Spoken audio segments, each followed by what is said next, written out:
സ്വതന്ത്ര ഇന്ത്യയിൽ വളരെയേറെ ചർച്ച ചെയ്യപ്പെട്ട ഒരു വിഷയമാണ് ഇന്ത്യൻ സമ്പദ്ഘടന എങ്ങനെയായിരിക്കണം. ഇന്ത്യൻ സമ്പദ്ഘടന മുതലാളിത്ത സമ്പദ്ഘടനയായ അമേരിക്കയായിരിക്കണമോ മാതൃക? അമേരിക്ക പോലുള്ള രാജ്യങ്ങളാണോ മാതൃക?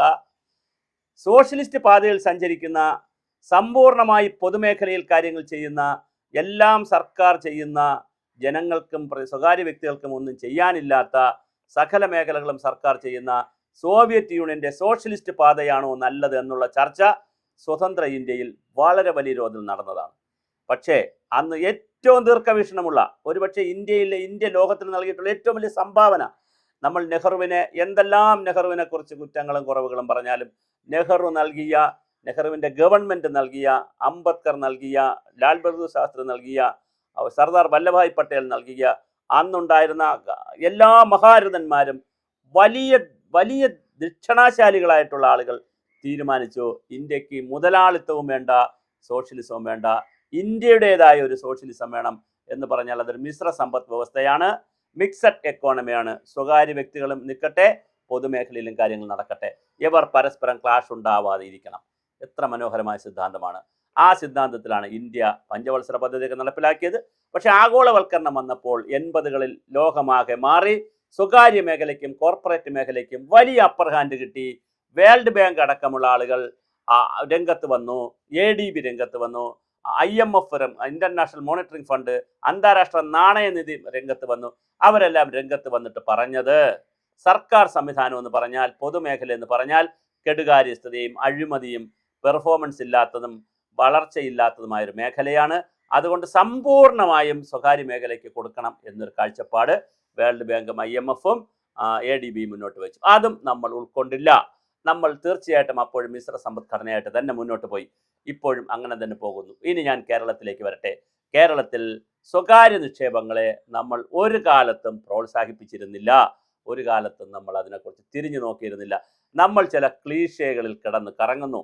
പൊതുമേഖല എന്ന് പറയുന്നത് കേൾക്കാൻ വളരെ മനോഹരമാണെങ്കിലും അതിൽ ഒരുപാട് പരിമിതികളുണ്ട്. അത് നമ്മൾ മനസ്സിലാക്കണം. വൻകിട വ്യവസായങ്ങൾ പൊതുമേഖലയിൽ നടത്തിക്കൊണ്ട് പോവുക എളുപ്പമല്ല. ചെറുകിട വ്യവസായങ്ങളും എളുപ്പമല്ല. നമ്മൾ Kerala soaps and oils factory ഉണ്ടാക്കി. എവിടെയാണ് സോപ്പ് ഫാക്ടറി കേരളത്തിൽ? കെൽട്രോൺ ഉണ്ടാക്കി, അവസാനം ഉണ്ടാക്കി. ഇപ്പോൾ അവർ കുറേ ഈ സഞ്ചിത കടം ഉപയോഗിച്ചാൽ വർഷം തോറും അവർ ലാഭത്തിൽ പോകുന്നുണ്ട്. പക്ഷേ ഒരു സഞ്ചിത കിടപ്പുണ്ട്. ഒരു കുമുലേറ്റഡ് ലോസ് അവരിൽ കിടപ്പുണ്ട്. 500 കോടി രൂപ കുമുലേറ്റഡ് ലോസ് കിടപ്പുണ്ട്. പക്ഷെ എന്നാലും അവർ ലാഭത്തിലേക്ക് വരുന്നു. അത് ഈ അതേസമയം തുടങ്ങിയ കാലഘട്ടത്തിൽ ഒരു വസന്തകാലം കഴിഞ്ഞപ്പോൾ കെൽട്രോൺ വലിയ നഷ്ടത്തിലേക്ക് പോയി. എല്ലാവരും കെൽട്രോണിൽ നിന്ന് പിരിഞ്ഞു പോയി. പ്രഗത്ഭരായി എല്ലാവരും പിരിഞ്ഞു പോയി. ഇപ്പോൾ കുറേ ജൂനിയേഴ്സിനെ വെച്ചിട്ടുണ്ട്. അവരുടെ ഒരു കഠിനാധ്വാനത്തിൽ കെൽട്രോൺ കുറച്ച് കയറി വന്നിട്ടുണ്ട്. പക്ഷേ ഞാൻ പറഞ്ഞത്, കേരളത്തിൽ സ്വകാര്യ നിക്ഷേപത്തിനെതിരെ നമ്മൾ മുഖം തിരിഞ്ഞു നിന്നു. എല്ലാ കാലവും കമ്പ്യൂട്ടർവൽക്കരണത്തിനെതിരെ നമ്മൾ മുഖം തിരിഞ്ഞു. അല്ലെങ്കിൽ ഇന്ത്യയിലെ ഏറ്റവും വലിയ IT ഹബ്ബായി കേരളം മാറുമായിരുന്നു. അത് നമ്മൾ വളരെ താമസിച്ചിട്ടാണ് കേരളത്തിൽ IT തുടങ്ങുന്നത്. ഹൈദരാബാദും ബാംഗ്ലൂരും ഒന്നുമേ ആയിരുന്നില്ല കേരളം ആദ്യമേ തുടങ്ങിയിരുന്നെങ്കിൽ. അവസാനം അവരുടെ പിറകെ നമുക്ക് പോകേണ്ടി വന്നു. ബാംഗ്ലൂർ ഹൈദരാബാദും വളരെ മുന്നിൽ പോവുകയും ചെയ്തു. അത് കഴിഞ്ഞിട്ട് മെക്കനൈസ് ചെയ്യാൻ നമ്മൾ സമ്മതിക്കത്തില്ല, മോഡേണൈസ് ചെയ്യാൻ സമ്മതിക്കത്തില്ല, പ്രൊഫഷണലിസം കൊണ്ടുവരാൻ സമ്മതിക്കത്തില്ല. നമ്മൾ ഈ സോഷ്യലിസം പറയുന്ന, അല്ലെങ്കിൽ ഒരു മുതലാളിത്തം പറയുന്ന, എന്തോ ആയിക്കോട്ടെ, എന്ത് ഇസവും പറയുന്ന, ക്യാപിറ്റലിസം എന്ത് ഇസവും പറയുന്ന ചൈനയിലേക്ക് നോക്കിയാൽ, ഞാൻ ചൈനയാണ് ഉദാഹരണം പറയുന്നത്, കമ്മ്യൂണിസ്റ്റുകാർ ശ്രദ്ധിക്കാനാണ് പറയുന്നത്. ചൈനയിലേക്ക് നോക്കിയാൽ മെഷീൻ കൊണ്ടാണ് അവിടെ തെങ്ങ് കയറുന്നത്, വിതയ്ക്കുന്നത്, കൊയ്യുന്നത്, കൃഷിഭൂമിയിൽ എല്ലാം മെഷീൻസാണ് ഉപയോഗിക്കുന്നത്. എന്തുകൊണ്ട് മലയാളിക്ക് അത് കഴിയുന്നില്ല? ഇപ്പോഴും പഴയ മൺവട്ടിയും വെച്ചുകൊണ്ടുള്ള പരിപാടിയായിട്ടാണ് നമ്മൾ നടക്കുന്നത്. ഇത് ആധുനികവൽക്കരിക്കണ്ടേ? ആധുനികവൽക്കരിക്കണം. സ്വകാര്യ മേഖലയെ കെട്ടഴിച്ചു വിടണ്ടേ? ഇവിടെ കപ്പൽ നിർമ്മാണശാല തുടങ്ങാൻ കേരള സർക്കാരിൻ്റെ ഖജനാവ് വെച്ച് കപ്പൽ നിർമ്മാണശാല തുടങ്ങാൻ പറ്റുമോ? വിമാനത്തിൻ്റെ ലോജിസ്റ്റിക് ശാലകൾ തുടങ്ങാൻ പറ്റുമോ? മലയാളിയുടെ കയ്യിൽ 1 ലക്ഷം കോടി രൂപ വിദേശത്ത് നിന്ന് വരുന്ന പണമുണ്ട്. അത് ആളുകൾ ലോക്കറിൽ കൊണ്ടുവച്ചും വസ്തു വാങ്ങിയും സ്വർണം വാങ്ങിയും കെട്ടിടങ്ങൾ ഉണ്ടാക്കിയും കളയുകയാണ്. 1 ലക്ഷം കോടി രൂപയാണ് ഒരു വർഷം വരുന്നത്. ആ പണത്തെ സ്വകാര്യ വ്യക്തികളെ പ്രോത്സാഹിപ്പിച്ചാലല്ലേ അത് സർക്കാരിന് ഗുണകരമായും രാജ്യത്ത് തൊഴിൽ വരികയുള്ളൂ. ഇന്ത്യയിൽ എല്ലായിടത്തും സ്വകാര്യ മേഖലയിൽ വൻകിട ഫാക്ടറികൾ വരുമ്പോൾ കേരളത്തിൽ ഒരു ക്ലീഷയും പറഞ്ഞ് നമ്മൾ നിൽക്കുകയാണ്. അതല്ല വേണ്ടത്.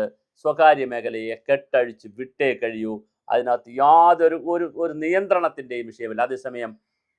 അതേസമയം അത് അവർ ചെയ്യുന്ന മറ്റു കാര്യങ്ങളെ നമുക്ക് സ്വാധീനിക്കാം, നിയമപരമായ കാര്യങ്ങളൊക്കെ കൊണ്ടുവരാൻ പറ്റും. അങ്ങനെ നടന്നല്ലോ ഇന്ത്യയിൽ.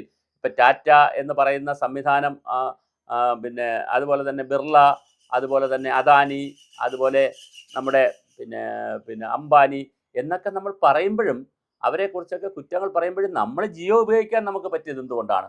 നമ്മൾ ജിയോ ഫോണിൽ ഇരുന്നുകൊണ്ടാണ് അദാനിയെ തെറി പറയുന്നത്. അതിലാണ് മെസ്സേജ് അയക്കുന്നത് അദാനി കൊള്ളൂല്ല എന്ന്. അതുപോലെ ടാറ്റയുടെ മമ്മട്ടി എടുത്ത് കിളച്ചുകൊണ്ടാണ് നമ്മൾ പറയുന്നത് ടാറ്റ കൊള്ളൂല്ല എന്ന്. അങ്ങനെയല്ല, ഇന്ത്യക്ക് ആവശ്യമായ വളരെ മനോഹരമായ ഒരുപാട് കാര്യങ്ങൾ സ്വകാര്യ മേഖല സംഭാവന ചെയ്തിട്ടുണ്ട്. എന്ന വിജയ സ്വകാര്യ മേഖലയെ പിന്നെ പൊതുമേഖലയിലേക്ക് കടന്നു കയറാനോ പൊതുമേഖലയിലെ മുഴുവൻ വിറ്റ് തുളച്ച് സ്വകാര്യ മേഖലയ്ക്ക് കൊടുക്കാനോ ഒന്നും ചെയ്യേണ്ട കാര്യമില്ല. പക്ഷേ പൊതുമേഖലയോടൊപ്പം തന്നെ സ്വകാര്യ മേഖലയും കൂടി പ്രോത്സാഹിപ്പിക്കത്തക്ക നിലയിൽ, സ്വകാര്യ ഇൻവെസ്റ്റിനെ പ്രോത്സാഹിപ്പിക്കുന്ന നിലയിൽ വളരെ കൃത്യമായ സമീപനം എടുത്തുകൊണ്ടല്ലാതെ 39,000 കോടി രൂപ കടത്തിൽ കിടക്കുന്ന, കിഫ്ബിയിൽ കടത്തിൽ കിടക്കുന്ന, ശമ്പള പരിഷ്കരണവും DIയും DRും പോലും സമയത്ത് കൊടുക്കാൻ പൈസയില്ലാത്ത, ഇവിടെ സാധാരണക്കാരൻ്റെ വെൽഫെയർ മെഷേഴ്സ് ചെയ്യാൻ പൈസയില്ലാത്ത ഒരു അംഗപരിമിതമായ അല്ലെങ്കിൽ പിന്നെ അംഗപരിമിതമായിട്ടുള്ളൊരു സ്റ്റേറ്റ് ഇങ്ങനെ പോയിട്ട് എല്ലാം സർക്കാർ മേഖലയിലെ നടത്താൻ ഞങ്ങൾ സമ്മതിക്കുള്ളൂ എന്ന് പറഞ്ഞാൽ ഇത് നടക്കുന്ന കാര്യമാണോ? ഇനി കേരളം അങ്ങനെ ചിന്തിച്ചാൽ മതിയോ? ഒരു വശത്ത് നമ്മൾ വേൾഡ് ഹബ്ബാക്കും, ഗ്ലോബൽ ഹബ്ബാക്കും. എങ്ങനെയാണ് ഇത് ഹബ്ബാവുന്നത്? ഇവിടെ തൊഴിലുണ്ടാവണമെന്നേ, ഇവിടെ വരുമാനം ഉണ്ടാവണം, ഇവിടെ ടൺ കണക്കിന് പൈസ ടാക്സ് ആയിട്ട് ഗവൺമെൻറ്റിന് കിട്ടണം. GSTയുടെ രൂപത്തിലും പല രൂപത്തിലും കോടിക്കണക്കിന് ഇവിടെ ടാക്സ് ഗവൺമെൻറ്റിന് കിട്ടണം. CSR ഫണ്ട് ഇവിടെ മൊബിലൈസ് ചെയ്യപ്പെടണം സമൂഹത്തിൽ. അങ്ങനെ ഇതെല്ലാം ഫ്ലോ ആവണമെങ്കിൽ വളരെ കൃത്യമായി അതിനെ പൊളിച്ചെഴുതിയേ കഴിയൂ. പ്ലാനിംഗ് ബോർഡ് പൊളിച്ചെഴുതണം. തിങ്ക് ടാങ്ക് കൊണ്ടുവന്നേ കഴിയുള്ളൂ പ്ലാനിംഗ് ബോർഡിൽ. അതുപോലെ ഈ സംവിധാനങ്ങൾ, ലോകത്ത് ഏറ്റവും കൂടുതൽ മഴവെള്ളം കിട്ടുന്നൊരു സ്ഥലമാണ്. നമ്മൾ എന്തുകൊണ്ടാണ് വെള്ളത്തെ പ്രയോജനപ്പെടുത്തുന്നില്ല? നമുക്ക് ശരിക്കും വെള്ളം എടുത്ത് തന്നെ നമുക്ക് ഉപയോഗിക്കാം. ഇനി ഞാൻ വെള്ളം വിറ്റു എന്നൊരു വാക്ക് പറഞ്ഞു കഴിഞ്ഞാൽ കൊല്ലാൻ വരും. വെള്ളം വിറ്റു, അപ്പോൾ അവൻ കച്ചവടക്കാരൻ, ബിസിനസ്സുകാരൻ, അവൻ പിന്നെ പരിസ്ഥിതിയല്ല, അല്ലാനെയാണ് ചേനയാണെന്ന് പറഞ്ഞ് നമ്മളെ പിറകെ വരും. അതുകൊണ്ട് വിറ്റു എന്ന് ഞാൻ പറയുന്നില്ല, വിൽക്കാമെന്ന് പറയുന്നില്ല, പ്രയോജനപ്പെടുത്തണം. ജല മാനേജ്മെൻറ്റിൽ നമ്മൾ പൊട്ടന്മാരാണ്. പെരുമഴയത്ത് ടാങ്കർ ലോറിയിൽ വെള്ളം കൊടുക്കുന്ന മഹാപൊട്ടന്മാരാണ് മലയാളികൾ. ഇതിൽ മാറ്റം വരണ്ടേ? ഗൗരവമായി നമ്മൾ ചിന്തിക്കുക. അതുകൊണ്ട് സ്വകാര്യ മേഖലയെ കൃത്യമായി കെട്ടഴിച്ച് വിടുന്ന രീതിയിൽ തന്നെ വലിയൊരു ബഡ്ജറ്റായി ഇത് നിൽക്കുന്നുണ്ട്. അങ്ങത് വേണവും താനും കേരളത്തിൽ. ബാക്കി ഇപ്പോൾ ഭക്ഷണം കഴിച്ചിട്ട് നമുക്ക് ബാക്കി സോഷ്യലിസമൊക്കെ ആലോചിക്കാം.